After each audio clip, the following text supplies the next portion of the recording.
과목에 바울이 달라졌어요라는 주제에 대해 발표하게 될 박유준, 박한준입니다. 입니다. 먼저 우리가 바울의 변화에 대한 연극을 준비했는데 재밌게 봐주시길 바랍니다.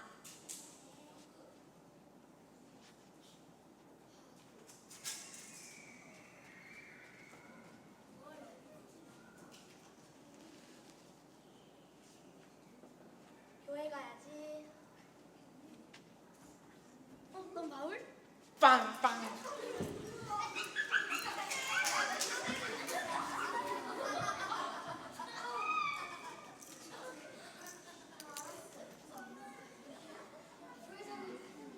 사울아, 네가 왜 나를 핍박하느냐?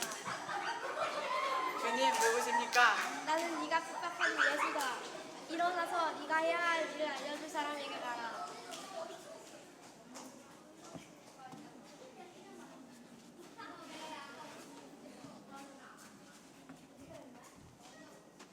형제 사울이여, 그대는 시력을 회복하고 성령으로 충만하게 될 것이요. 눈이 보인다. 이제 복음을 위해 살 테야. 여러분, 연극 재미있게 보셨나요? 이 연극은 바울이 원래 예수님 믿는 사람들을 핍박하다가 예수님을 만나고 변화되는 과정을 우리가 연극으로 풀어냈는데요. 우리가 더 바울의 삶에 대해 더 자세히 알게 되기 위해 바울 선생님을 모셔서 인터뷰를 직접 하기로 했어요. 여기 바울 선생님이 계시는데요. 안녕하세요. 안녕하세요. 그렇다면 인터뷰를 시작하겠습니다. 어떻게 하나님을 믿게 되셨나요? 제가 예수님 믿는 사람들을 죽이러 다메섹에 가고 있었는데 갑자기 예수님이 나타나셔서 저에게 부르심을 주셨습니다. 모태신앙이 아니셨군요. 네, 그렇습니다. 그렇다면 왜 예수님 믿는 사람들을 죽이려고 하셨나요? 저는 예수님이 신성모독을 했다고 생각했습니다. 그래서 예수님 믿는 사람들을 주구장창 죽이고 있었습니다. 왜 신성모독이라고 생각하셨죠? 저는 예수님이 하나님의 아들, 자기가 하나님의 아들이라고 하는 것을 뻥이라고 생각하고 제 입장에서는 그것이 아주 큰 신성모독이었습니다. 그렇다면 예수님을 만나고 나서부터 어떻게 사셨나요?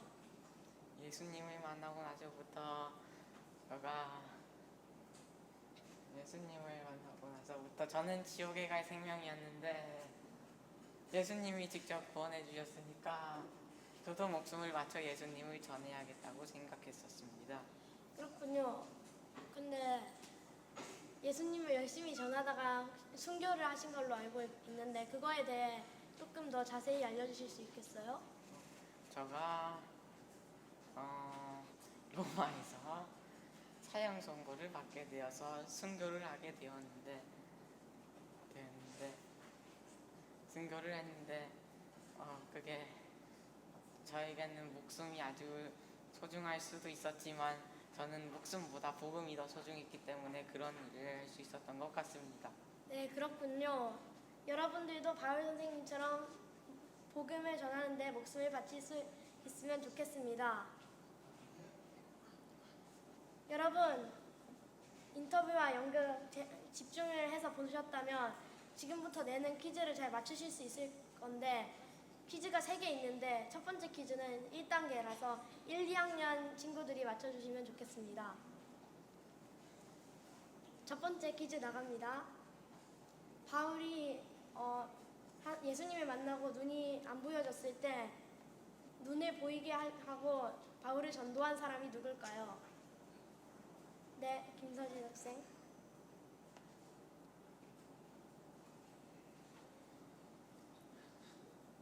모르겠어요? 이필규 학생.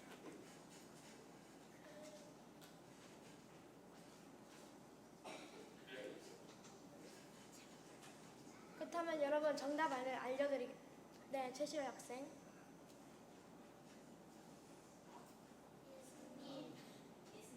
네, 정답은 아나니아였습니다.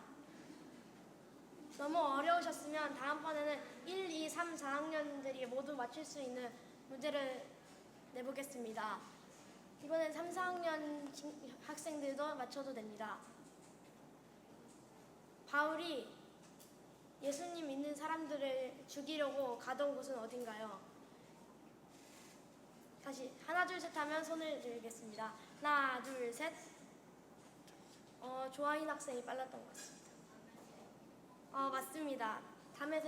다마스쿠스로 가던 길이었습니다. 그렇다면 마지막 문제는 좀 어려워가지고 5, 6학년들도 맞춰도 되는데 이거 어려워가지고 맞추면 추파춥스 2개 드릴게요. 자, 문제 나갑니다.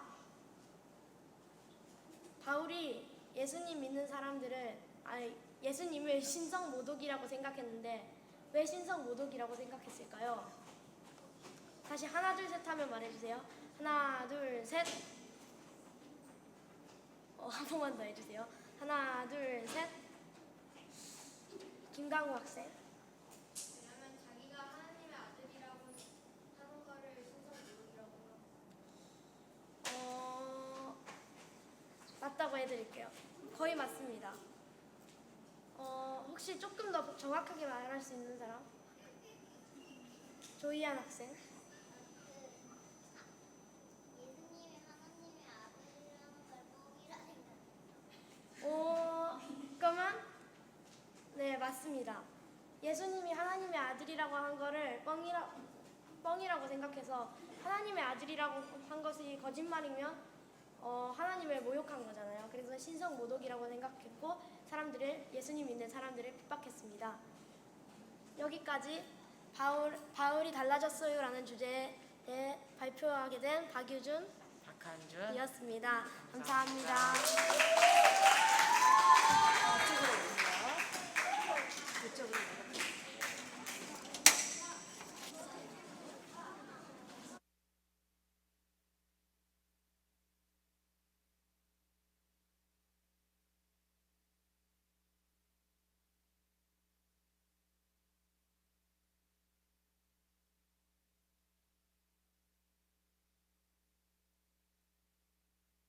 국어에 대해 발표하게 된 안예성입니다. 야늘 반갑습니다.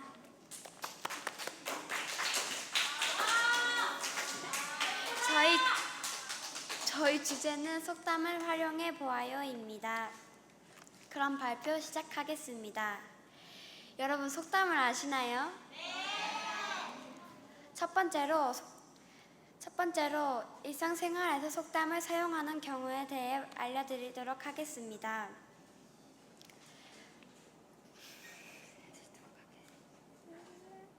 여러분은 평소 일상생활에서 사용하는 속담이 있나요?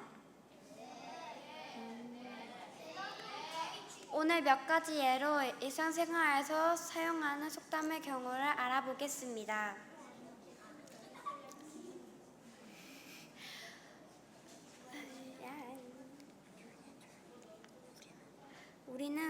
우리는 글을 쓸 때 서로 말을 주고받을 때 자신의 의견을 제시할 때 속담을 활용합니다.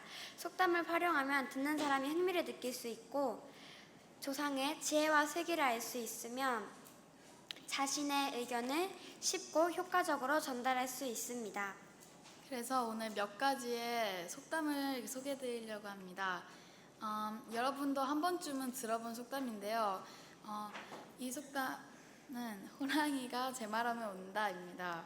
이 속담의 뜻은 자리에 없는 사람을 흉보거나 비방하지 말라는 뜻입니다. 두 번째 속담은 티끌모아 태산입니다. 이 속담의 뜻은 작은 것이라도 모이면 큰 것이 될 수 있다는 뜻입니다. 세 번째는 하늘이 무너져도 솟아날 구멍이 있다입니다. 이 속담의 뜻은 아무리 큰 어려움이 닥쳐도 희망을 가지고 방법을 찾으면 해결할 수 있다는 뜻입니다. 네 번째 속담은 바늘 도둑이 소도둑 된다입니다.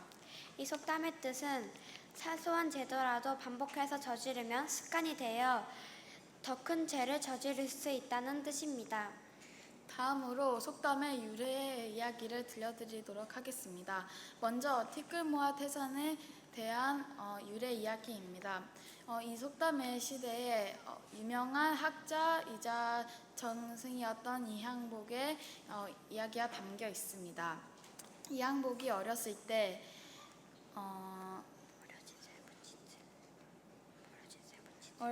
버려진 세봇들을 우연히 발견하고 그 세봇들을 항아리에 모으기 시작했습니다. 조금씩 모으다 보니 이 세 개의 독에 꽉 차게 모아져 있다고 합니다. 이를 본 이항복의 어머니는 네가 주워온 세봇처럼 날마다 조금씩 공부를 하면 장차 훌륭한 사람이 될 수 있다고 가르쳐 주셨습니다. 우리가 준비한 속담이 재밌었나요? 네. 속담에는 많은 조상님들의 지혜가 담겨 있습니다. 담겼으니 우리 잘 활용하여 GLCS가 되길 바랍니다. 이제 우리의 발표를 잘 들으셨다면 퀴즈를 낼 건데요. 우선 첫 번째 퀴즈는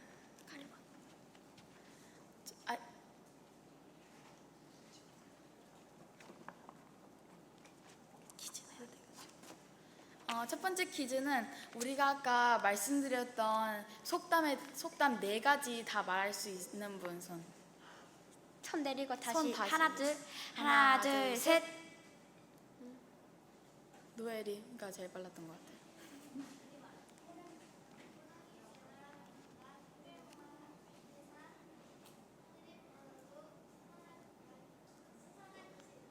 네? 구멍이 무서운가?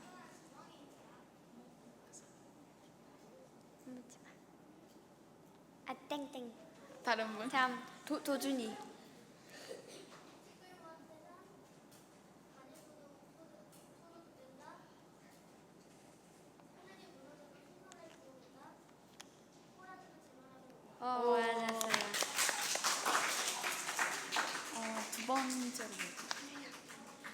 맞았어요. 두 번째로 괜찮다.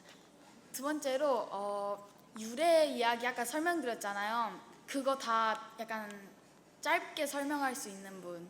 간우.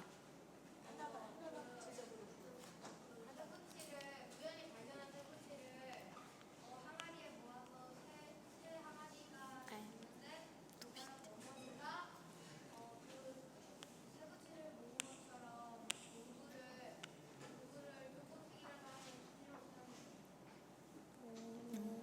비슷했어요. 간신히 있을 수도. 있죠. 마지막 퀴즈 내가.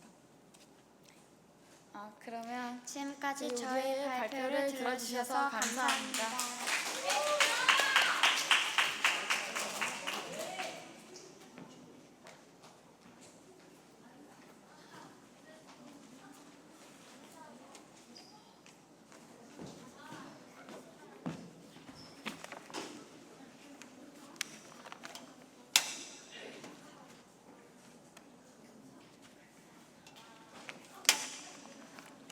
안녕하세요. 저는 영어 문법을 조사한 6학년 정유민입니다.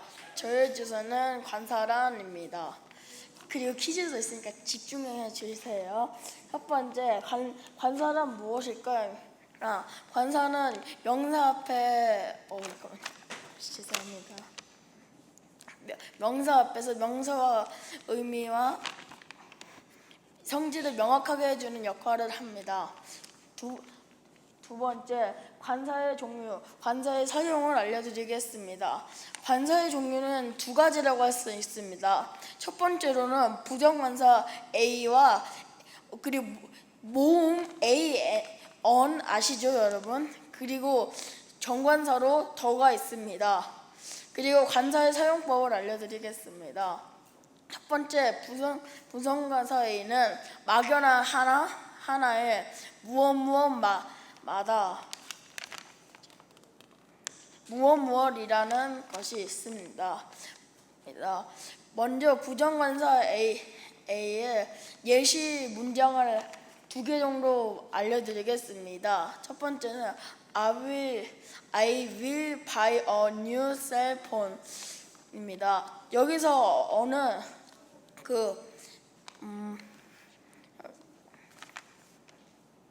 막연한 하나의 뜻을 가리키는 거고, 두 번째로 어두워 있어 factual animal입니다. 여기서 A는 아까 네 번째로 말했던 부정관사 A의 특징, 사용법 그런 게 종족 대표라고 생각하셔도 됩니다. 그래서 여기서 있는 A는 종족 대표를 말합니다. 그리고 정관사로 더가 있습니다. 정관사는 약간 A보다는 복잡하긴 한데 일단 앞에 말한 것을 다시 말할 때, 그리고 상황으로 보아 가르치는 것, 그리고 유일한 것 앞에, 여러분들 유일한 게 뭔지는 아시죠 다들? 그리고 네 번째로 수성어구가 꾸며주는 명사 앞에, 악기 이름 앞에 등이 있습니다. 먼저 정관사 더의 예시를 보여드리자면 We have a dog. We like the dog very much 등이 있습니다. 여기서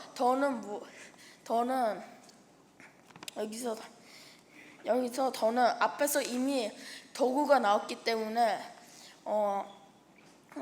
더가 앞에 붙습니다. 그리고 두 번째로는 They returns safely from the moon to the earth에서 문과 얼스가 달이랑 지구라는 뜻이거든요. 다 아실지 모르겠지만, 그래서 달과 지구가 우리 세상에 딱 하나밖에 없잖아요. 뭐 다른 게 많긴 한데 여기서 예시를 들어보자면 아까 정관사 설명할 때 여러분 들으셨죠? 유일한 것 앞에, 그래가지고 이게 유일하잖아요. 지구와 달이. 그래가지고 여기 앞에 더를 쓰는 겁니다. 그래가지고 그 다음 마지막 예시 문장은 The water in the bottle is clean. 그래서 in the bottle이 여기 있는 water를 꾸며주는 말입니다.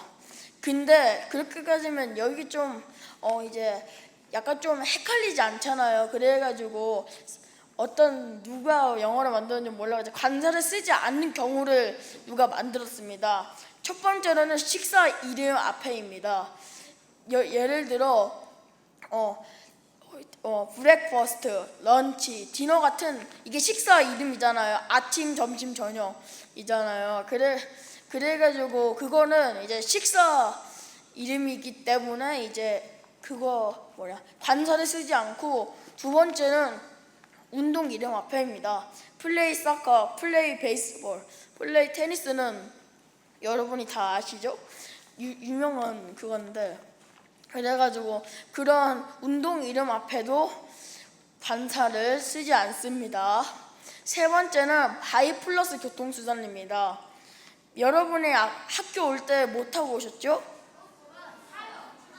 보통은 대부분 스쿨버스나 자가용으로 왔을 거라고 생각합니다. 그래가지고 그것도 바이 버스, 바이 카, 바이 택시, 바이 트레인, 바이 서웨이 등 교통수단에는 일단 관사를 쓰지 않습니다. 마지막 네 번째, 죄송합니다. 장소가 본래 목적일 때입니다. 여러분 학교는 장소잖아요. 스쿨, 집, 여러 장소는 관사를 쓰지 않습니다. 자, 퀴즈 내겠습니다. 일단은 우리 영어 4레벨은 다 관사를 알 거라고 생각해가지고 4레벨 제외하고 3레벨만 해주시기 바랍니다. 퀴즈입니다. 관사를 사용하지 않는 경우 2가지를 말하세요.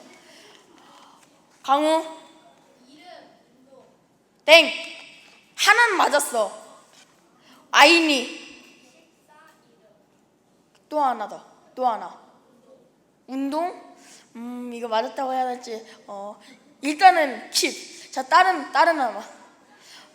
세비씨. 정답. 자, 지금까지 저의 발표를 들어주셔서 감사합니다.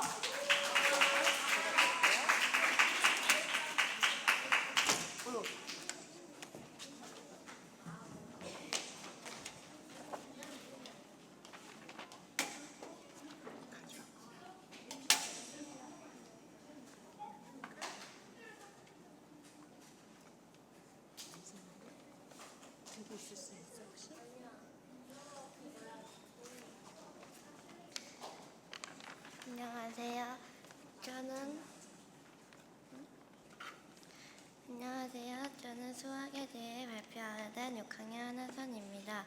저의 주제는 각기둥이란 무엇일까입니다. 여러분, 각기둥이란 무엇일까요? 각기둥은 두 변이 서로 평행하고 합동이며 입체도형인 기둥 모형을 말합니다.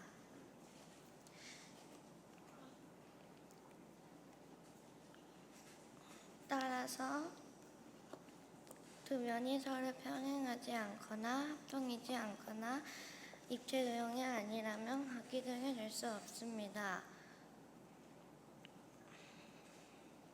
이 도형은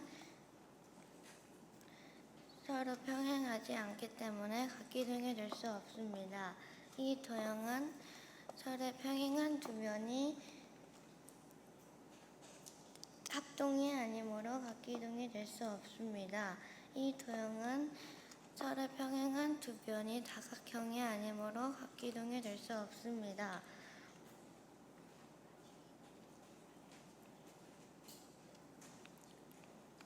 이런 각기둥의 한 모서리를 잘라서 평면 위에 펼친 그림을 정해도라고 합니다. 예를 들어 사각기둥을 한 모서리를 잘라서 펼친 그림은 이렇습니다.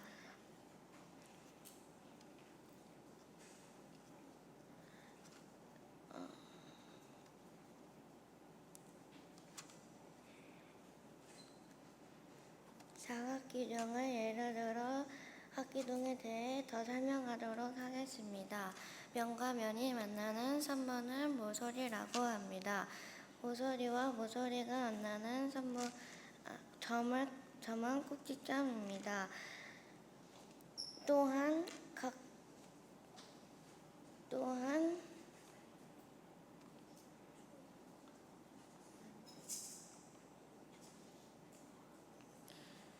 두 윗면의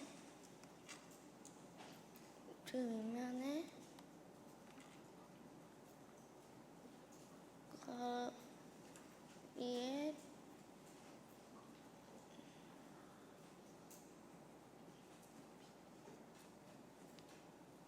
두 윗면의 거리를 높이라고 합니다.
읽어요? 각기둥의 모서리와 꼭지점과 면을 세는 방법을 알려드리겠습니다. 모서리는 밑면의 변의 개수 곱하기 3입니다. 예를 들어 삼각이동이면 밑면의 모서리가 3개인데 밑면이 2개이므로 6개가 되고 밑면과 밑면을 이어주는 모서리 또한 3개가 있으므로 모두 더해 3 곱하기 3인 9가 되는 것입니다. 각기둥의 꼭지점을 세는 방법은 밑면의 변의 개수 곱하기 2입니다. 각기둥을 예로 보여드리자면 위에 있는 밑면의 모서리가 4개 있고 밑에 있는 밑면의 모서리가 4개 있으므로 4 곱하기 2를 하여 8이 되는 것입니다. 각기둥의 변의 개수를 세는 방법은 밑면의 변의 개수 더하기 2입니다. 오각기둥으로 예를 들어보자면 밑면이 5개가 있고 밑면이 2개 있으므로 5 더하기 2를 하여 7이 되는 것입니다. 퀴즈입니다. 각기둥의 이름은 땡땡을 보고 정해지고 땡땡이 오각형이면 각기둥의 이름은 오각기둥이 됩니다. 땡땡은 무엇일까요?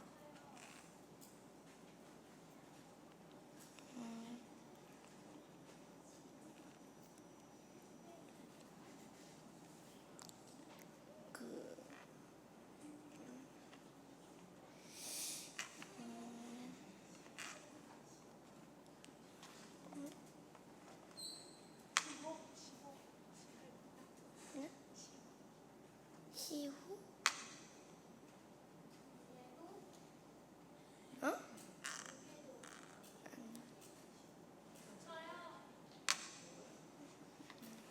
예리. 아니.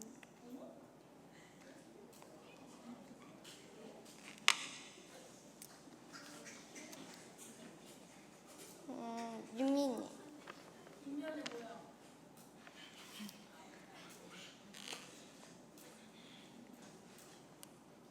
유준이.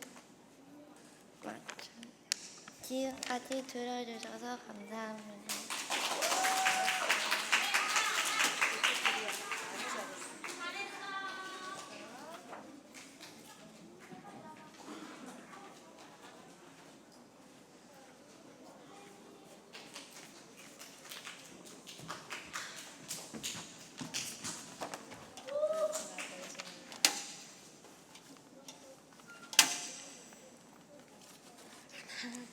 안녕하세요. 저희는 사회를 맡게 된 재영, 서율. 입니다. 저희가 발표할 주제는 북한과 남한입니다. 저희가 연극을 준비했는데요. 한 번만 봐주세요.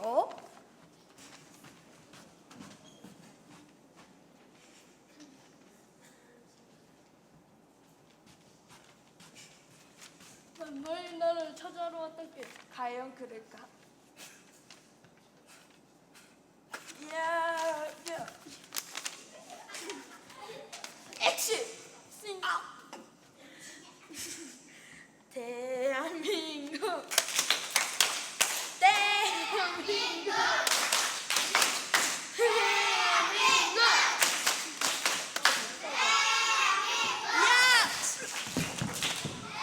와, 쓰러졌어.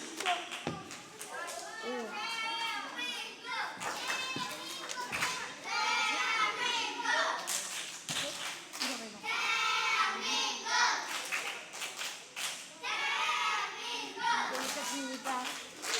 감사합니다. 저 이제 서율님의 발표를 듣겠습니다. 안녕하세요. 저는 사회를 맡게 된 임서율입니다. 여러분은 조선민주주의인민공화국이라고 들어보셨나요? 네. 많이 들어봤네요. 많군요.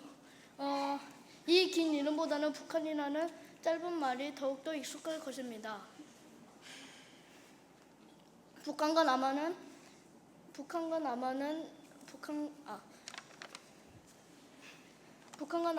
우리와 생김새가 같고 언어도 똑같습니다. 그래서 옛날에는 일제강점기 전까지만 해도 북한과 남한은 조선이라는 한 나라였습니다. 그런데 1945년 제2차 세계대전이 끝나면서 우리나라는 일본의 지배에서 벗어나 광복을 맞이했습니다. 제2차 세계대전 때 이긴 연합국은 우리 스스로 나라를 세울 수 있도록 도와주겠다는 핑계를 내세웠습니다. 그리고 북위 38도 북쪽에 소련군이 와서 북한을 도와주었고, 그리고 미국은 남한을 도와주었습니다. 그런데 1950년 6월 25일 새벽 4시 북한은 38도선을 넘어서 우리나라로 쳐들어왔습니다. 그런데 그게 6.25 전쟁의 시작이었습니다. 그런데 북한과 유엔군은 전쟁을 잠시 멈추기로 했습니다. 그래서 휴전선 경계로 전쟁을 멈춘 채 오늘날까지 이루고 있습니다. 다음은 유재영이 나가겠습니다. 안녕하세요. 앞으로 전쟁 없이 통일을 위한 노력입니다. 잠시만요. 앞으로 전쟁 없이 함께 남한과 북한이 잘 살아가는 남한과 북한이 되려면 어떤 노력이 필요할까요?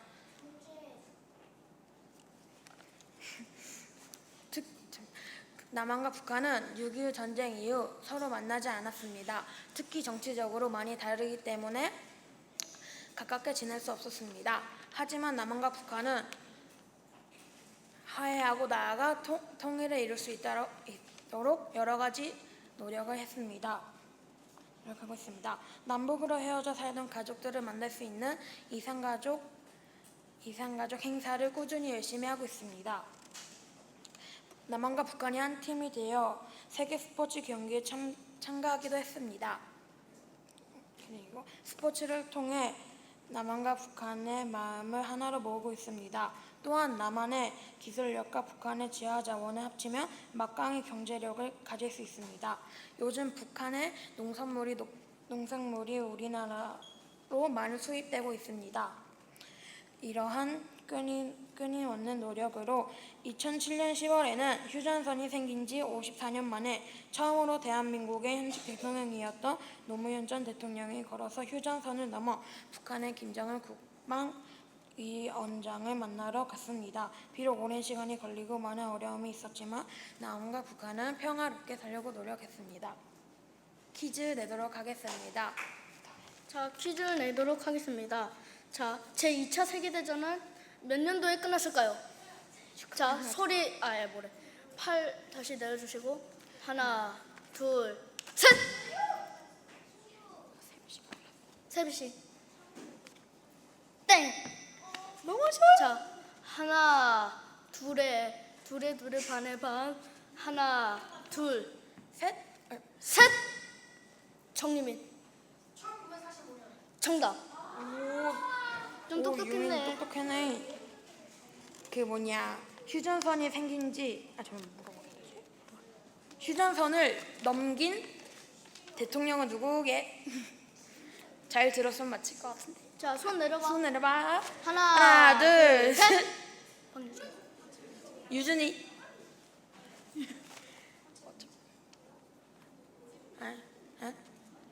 호찬이. 정답. 지금까지 발표를 들려주셔서 감사합니다. 감사합니다.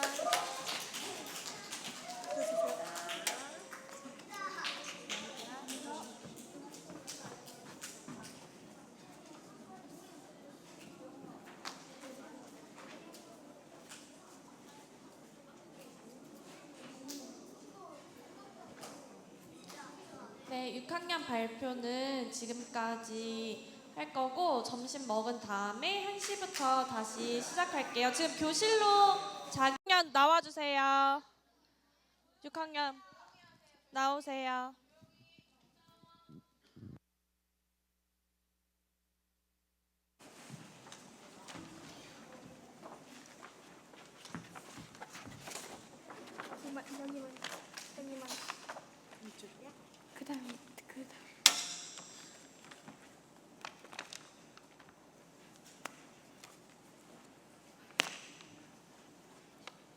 안녕하세요. 저는 과학에 대해 발표하게 된 6학년 김찬희입니다.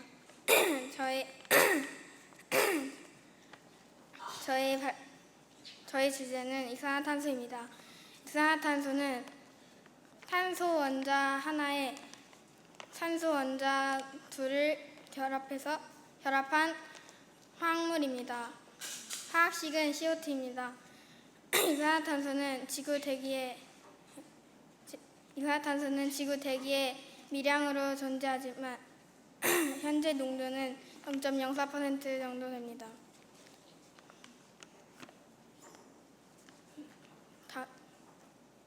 다음. 네. 이산화탄소는 화산 폭발이나 온천 등에서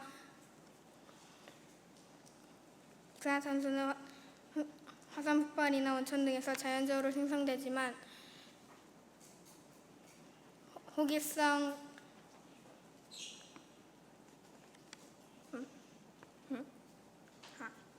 유기체가 에너지를 얻기 위한 탄수화물 및 지방 대사의 호흡 과정, 유기물이 분해되거나 당이 발효되는 과정, 화석 연료가 연소되는 과정들이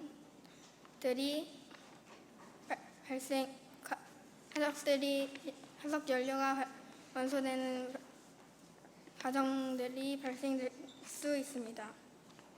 표준 온도와 압력 조건에서는 공기보다 1.67배 무겁습니다. 이산화탄소는 유기체가 에너지를 얻기 위해 대사 과정에서 탄수화물, 지방, 단백질 등을 산소로 분해할 때 형성되는 세포 호흡의 최종 생성물입니다. 하지만 식물은 호흡으로 내놓은 것보다 광합성을 통하여 더 많은 양의 이산화탄소를 흡수합니다. 탄소 고정은 식물이 대기 중 이산화탄소를 받아들여 광합성으로 에너지를 낼 수 있는 포도당으로 만드는 생화학적 과정이고, 이산화탄소와 물이 광합성으로 포도당을 생산하고 이로부터 여러 다른 유기화합물이 만들어질 수 있으며 산소도 생성됩니다. 그렇다면 이산화탄소는 어디에 쓰일까요? 이산화탄소가 어디에 쓰이는지 알기 전에 이산화탄소의 성질을 알아봅시다.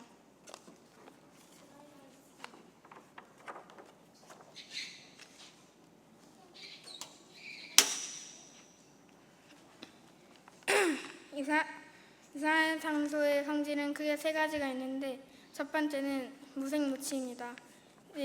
색도 없고 냄새도 없습니다. 두 번째로 물질이 타는 것을 막습니다. 세 번째로 석회수를 뿌옇게 만듭니다. 이산화탄소의 성질을 알았으니 이산화탄소가 어디에 쓰이는지 알아볼까요? 이산화탄소는 불을 끄는 소화기에 쓰입니다. 물질이 타는 것을 막는 성질을 이용하여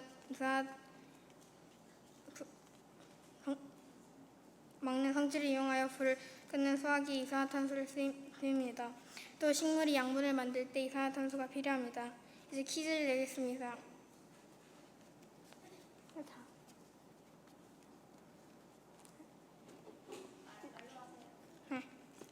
이산화탄소의 불이 타는 것을 막는 성질을 이용한 물건은 무엇일까요? CO. 정답입니다. 그럼 마지막에 없네. 지금까지 제 발표를 들어주셔서 감사합니다. 이상 김찬이었습니다.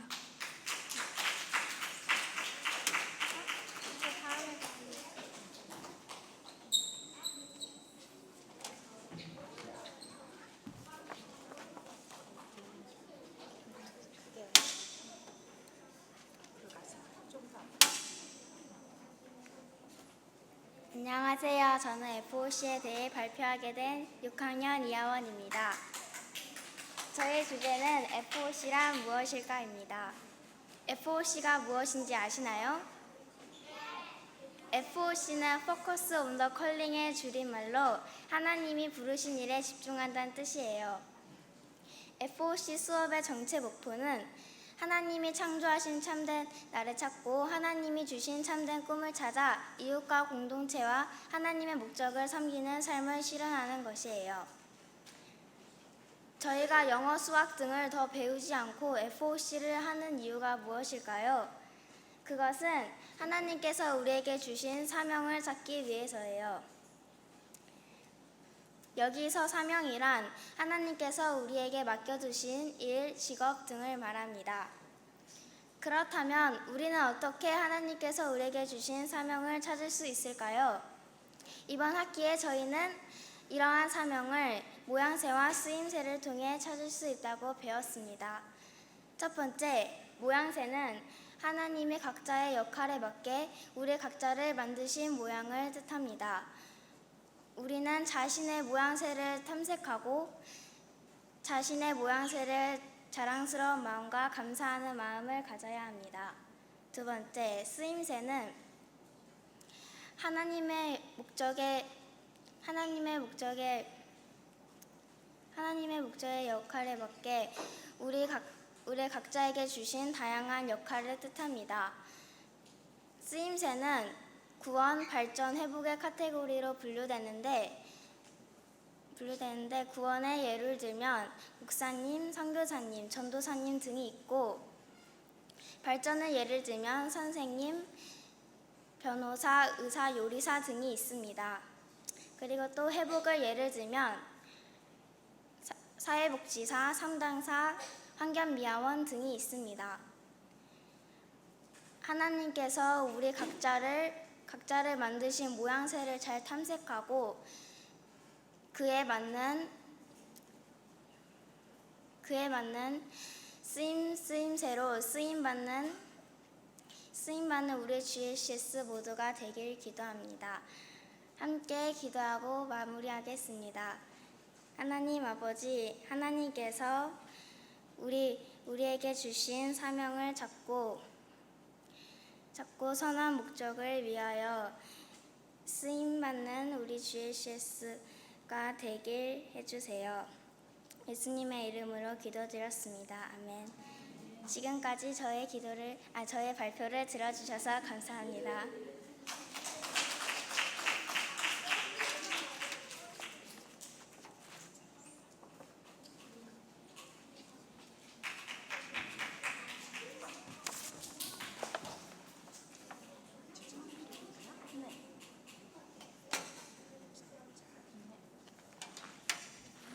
집중해 주십시오. 안녕하세요. 저는 감상에 대해서 발표를 하게 된 6학년 오일인이라고 합니다. 저의 주제는 다양한 미술 작품을 감상해 볼까요?입니다. 우선은 이 그림은 별에 빛나는 밤 그림입니다. 이 그림은 네덜란드의 유명 화가 빈센트 반 고가 그린 작품입니다. 여기를 보시면 붓터치가 아주 연속적이고 계속 연속되는 걸 볼 수 있습니다. 여기 소용돌이가 이렇게 쳐져 있는 이유는 반 고는 예전부터 아주 심한 정신병을 가지고 있었습니다. 근데 반 고가 점점 병이 심해지자 정신병원에 입원을 하였고, 입원을 하였을 때 너무 정신이 힘들어서 이렇게 그림을 그리게 되었습니다. 여기를 보시면 나무와 그림이 이렇게 연결이 되어 있습니다. 그림에서는 왜 저도 소용돌이가 이렇게 있는지 궁금하였습니다. 반 고가 잠시만요. 다음 그림으로 넘어가겠습니다.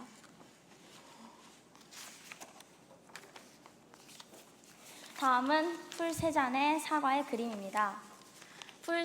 여러분들은 사과를 생각하면 무엇이 생각이 나나요? 맛있다가 생각나나요? 맞아요. 사과는 맛있습니다. 그러자 유명화가 모리스 드니는 풀 세 잔이라고 답하였습니다. 유명한 모리스 드니는 이렇게 유명한 화가 풀 세 잔을 얘기를 한 것처럼 풀 세 잔은 사과의 질감과 색감을 아주 뛰어나게 표현을 하였습니다. 다른 사람 같은 경우는 색감을 중요시 생각을 하는데 풀 세 잔은 각도를 중요시 여겼습니다. 세 잔은 풍경화, 인물화보다는 정물화를 많이 그렸습니다. 그 이유는 풀 세 잔은 인물화는 모델이 포즈를 취하고 있는 것이 어렵기 때문입니다. 풍경화는 날씨 때문에 날씨가 많이 바뀌어서 그림을 못 그리기도 하기 때문에 풀 세 잔은 정물화를 많이 그렸습니다. 정물화는 자기 마음대로 물건을 옮길 수도 있고 자신이 그리고 싶은 대로 그릴 수 있어서 아주 좋았습니다. 이상 발표하십니다. 감사합니다.